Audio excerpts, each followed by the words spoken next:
अस्सलाम वालेकुम। Coil tubing equipment video series में आज हम डिस्कस करेंगे coil tubing string and work reel के बारे में। कॉइल ट्यूबिंग रील जो है वो कॉइल ट्यूबिंग इक्विपमेंट में थर्ड मेजर कंपोनेंट है और ये इधर पिक्चर में शो हुआ है। कॉइल ट्यूबिंग रील को समझने के लिए हम इसको जो है वो दो सेगमेंट में डिस्कस करेंगे। पहला हम पार्ट जो है वो कॉइल ट्यूबिंग स्ट्रिंग को डिस्कस करेंगे और दूसरा हम कॉइल ट्यूबिंग रील के बारे में डिस्कस करेंगे। वैसे इंडस्ट्री में जब हम लोग कॉइल ट्यूबिंग रील की बात करते हैं तो ये अंडरस्टूड होता है कि स्ट्रिंग भी जो है वो इसमें डिस्कस हो रही है, लेकिन इसको समझने के लिए वो लोग जो इंडस्ट्री में जो है वो ज़्यादा कॉइल ट्यूबिंग से रिलेटेड नहीं है, कॉइल ट्यूबिंग ऑपरेशन को नहीं देखा या इन डेप्थ नॉलेज नहीं है कॉइल ट्यूबिंग का, तो उनके लिए जो है वो हम इसको ईजिली अंडरस्टैंड करने के लिए दो मेजर पार्ट्स में जो है वो डिस्कस कर लेंगे। पहले हम कॉइल ट्यूबिंग स्ट्रिंग को डिस्कस करेंगे और देन फिर हम लोग देखेंगे कि कॉइल ट्यूबिंग रील से क्या मुराद है। कॉइल ट्यूबिंग स्ट्रिंग की प्रॉपर्टीज़। वैसे तो जो कॉइल ट्यूबिंग स्ट्रिंग इटसेल्फ है ये कंप्लीट इंजीनियरिंग है। कॉइल ट्यूबिंग स्ट्रिंग को डिज़ाइन करने के लिए इटसेल्फ जो हमारे पास डिफरेंट टाइप्स के सॉफ्टवेयर्स हैं और मुख्तलिफ जो हम प्रॉपर्टीज़ को, मुख्तलिफ पैरामीटर्स को डिज़ाइन करते हैं before assigning any coil tubing string to a particular well. लेकिन time being just introductory lecture के तौर पे हम इसके जो है फ्यू प्रॉपर्टीज़ देख लेते हैं। पहली प्रॉपर्टी जो कॉइल ट्यूबिंग स्ट्रिंग की नॉर्मली हम लोग डिस्कस करते होते हैं वो है outer diameter. Coil tubing different size में अवेलेबल है, लेकिन जो नॉर्मली साइज़ यूज़ हो रहे होते हैं या जो पाकिस्तान में है वो 1.5 इंच, 1.75 और 2 इंच जो है वो ओडी की कॉइल ट्यूबिंग अवेलेबल है। दूसरा वॉल थिकनेस। तो वॉल थिकनेस भी बहुत ज़्यादा तादाद में मौजूद है, लेकिन जो नॉर्मली वॉल थिकनेस इधर पाकिस्तान में हम लोग देखते हैं वो ये लिखी हुई है इधर 0.109 inch, 0.134 inch, 0.145 inch, 0.156 inch, 0.175 inch और 0.188 इंच। डेफिनेटली जैसे जैसे वॉल थिकनेस बढ़ेगी कॉइल ट्यूबिंग स्ट्रेंथ जो है वो बढ़ेगी। जैसे डीपर वेल में कॉइल ट्यूबिंग यूज़ करनी होगी तो हम हायर वॉल थिकनेस की तरफ मूव करेंगे। सिमिलरली आउटर डायमीटर भी जो है वो अगर हमारे पास कंप्लीशन में रेस्ट्रिक्शन जो है वो रेस्ट्रिक्टेड आईडी जो है वो कम है तो लेसर डाया की कॉइल ट्यूबिंग यूज़ कर लेंगे। अगर कंप्लीशन अलाउ कर रही है तो हम लोग जो है वो हायर डाया की तरफ मूव करेंगे। और अगर हॉरिजॉन्टल वेल है तो हम कोशिश कर रहे होते हैं कि जो बड़े डाया की कॉइल है वो यूज़ कर लें। Yield strength. यील्ड स्ट्रेंथ ये है कि कॉइल ट्यूबिंग की स्ट्रेंथ कितनी है। तो मुख्तलिफ स्ट्रेंथ की कॉइल जो है वो अवेलेबल है मार्केट में। जो नॉर्मल यील्ड स्ट्रेंथ यूज़ हो रही है उसमें 70,000 PSI, 80,000, 90, 100 एंड 110 यील्ड स्ट्रेंथ की कॉइल जो है वो नॉर्मली यूज़ हो रही होती हैं। जैसा कि मैंने स्टार्ट में बता दी है कि कॉइल ट्यूबिंग स्ट्रिंग इटसेल्फ एक मुकम्मल इंजीनियरिंग है और इसको हम इंशाल्लाह हम लोग एक सेपरेट वीडियो में डिटेल से कॉइल ट्यूबिंग स्ट्रिंग को डिस्कस करेंगे। लेकिन टाइम बीइंग जो है वो आप इसका आइडिया लेने के लिए जो है वो इस तरह से इसकी ये प्रॉपर्टीज़ देख सकते हैं। दूसरा एक चीज़ बताना भूल गया, वो ये कि कॉइल ट्यूबिंग स्ट्रिंग जब हम बात करते हैं तो ये जो कॉइल ट्यूबिंग का पाइप है इसकी बात हो रही होती है। कॉइल ट्यूबिंग स्ट्रिंग से मुराद है ये कॉइल ट्यूबिंग का पाइप।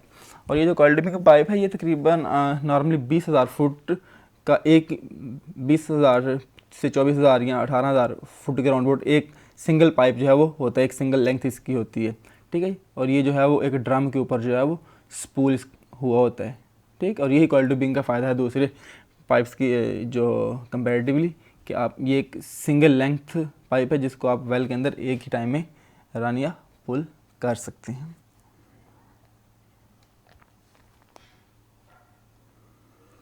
जी, तो अब हम देखते हैं कॉइल ट्यूबिंग रील को। कॉइल ट्यूबिंग स्ट्रिंग तो हमने डिस्कस कर लिया। कॉइल ट्यूबिंग स्ट्रिंग से मुराद क्या है? कॉइल ट्यूबिंग का पाइप जिसकी लेंथ जो है वेरी कर रही होती है।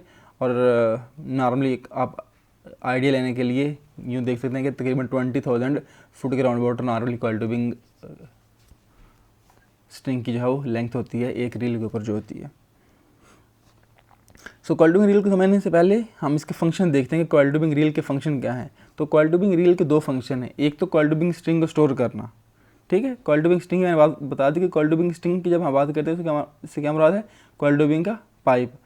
और जब हम कॉइल ट्यूबिंग रील की बात करेंगे तो कॉइल ट्यूबिंग रील से मुराद वो सारा जो है वो स्ट्रक्चर है जो कि कॉइल ट्यूबिंग स्ट्रिंग को स्टोर करने के लिए यूज़ होता है। और ये हमारे सामने ये ड्रम है, ड्रम के ऊपर जो कॉइल है वो स्पूल हुई है। दूसरा कॉइल ट्यूबिंग रील का क्या फंक्शन है? फ्लूइड पंपिंग प्रोविजन, कि अब फ्लूइड को हमने पंप करना, साथ में हमने रोटेशन प्रोवाइड करनी है। यानी कि ये जो पाइप वेल के अंदर जाएगा साथ में ये रील जो है रोटेट हो रही होगी और इसके साथ हमने जो है वो एक ऐसा जॉइंट लगाना है, ऐसा कनेक्शन देना है कि जो है इसमें फ्लूइड भी जो है हम साथ साथ पंप कर सके, जिसको हम सर्वाइवल बोल रहे होते हैं। ठीक है, तो कॉइल ट्यूबिंग रील के 2 फंक्शन हैं। सो अब आपको आइडिया हो चुका होगा कि कॉइल ट्यूबिंग रील बेसिकली क्या चीज़ है।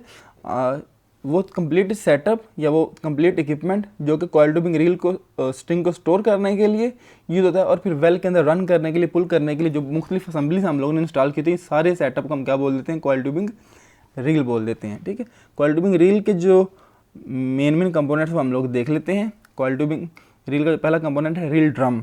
रील ड्रम किस लिए यूज़ होता है, कॉइल ट्यूबिंग स्ट्रिंग को स्टोर करने के लिए। दूसरा है reel drive and brake system. इसके ऊपर एक मोटर इंस्टॉल होती है, वो इस तरफ नहीं शो हुई, दूसरी तरफ जो है वो मोटर होगी जो कि बैक प्रेशर के लिए यूज़ होती है। बैक प्रेशर क्या चीज़ है वो हम लोग जो है वो सेपरेट वीडियो में डिस्कस कर लेंगे। कॉइल ट्यूबिंग को रील को अगर ब्रेक वगैरह लगानी तो उसके लिए भी जो है वो reel and drive and brake system चलता है। दूसरा है लेवल वाइंड असेंबली। ये ऊपर level wind assembly coil tubing को प्रॉपरली स्पूल करने के लिए जो है वो लेवल वाइंड असेंबली जो है वो हम यूज़ कर रहे होते हैं। उसके बाद है डेप्थ काउंटर असेंबली, कि कितनी कॉइल जो है वेल बोर के अंदर चले गई है या कितनी कॉइल जो है बाहर आ रही है, तो उस डेप्थ का रिकॉर्ड रखने के लिए इधर जो है वो एक काउंटर लगा होता है जिसको हम क्या बोलते हैं, depth counter assembly. Reel swivel and manifold, fluid को पंप करने के लिए ऐसा जॉइंट जो कि साथ में रोटेशन भी प्रोवाइड कर रहा होता है और सील भी प्रोवाइड कर रहा होता है, उसको हम क्या बोल देते हैं, रील स्वाइवल। और मैनीफोल्ड ये जो सारे वाल्व लगे हुए हैं। उसके बाद है lubrication system. Coil tubing pipe को जो है वो एक्सटर्नली क्रोजन से महफूज रखने के लिए डिफरेंट तरह के जो है ऑयल्स वगैरह हम इसके ऊपर स्प्रिंकल कर देते हैं, उसको हम क्या बोल देते हैं, लुब्रिकेशन सिस्टम। और लास्ट वाला है crash protection frame. Coil tubing during movement या वैसे जो है वो लोडिंग ऑफलोडिंग के दौरान इसका पाइप डैमेज ना हो, तो इसके ऊपर हमने जो है वो एक फ्रेम बना दिया होता है जिसको हम कह देते हैं क्रैश प्रोटेक्शन फ्रेम। सो ये था कॉइल ट्यूबिंग रील के बारे में। अब हम समराइज़ कर लेते हैं कि आज हमने क्या क्या डिस्कस किया। सबसे पहले हम लोगों ने देखा कि introduction to coil tubing reel, फिर हम लोगों ने देखा introduction to coil tubing string, coil string की प्रॉपर्टीज़ को देखा, फिर function of coil tubing reel, और फिर हम लोगों ने देखा कि जो मेन कंपोनेंट्स हैं कॉइल ट्यूबिंग रील की। सो ये हमारा आज का लेक्चर था। आई होप कि आपको ये लेक्चर अटेंड करके काफ़ी जो है वो आपके नॉलेज में इजाफा हुआ होगा। सो अगर आपको इससे जो है फ़ायदा हुआ है तो आप इसको जो है वो लाइक करें और दूसरे दोस्तों के साथ भी शेयर करें। सो जो हमारा नेक्स्ट टॉपिक है वो है injector head and goose neck, उसको जो है हम नेक्स्ट वीडियो में डिस्कस करेंगे। So thank you very much for watching. अल्लाह हाफिज़।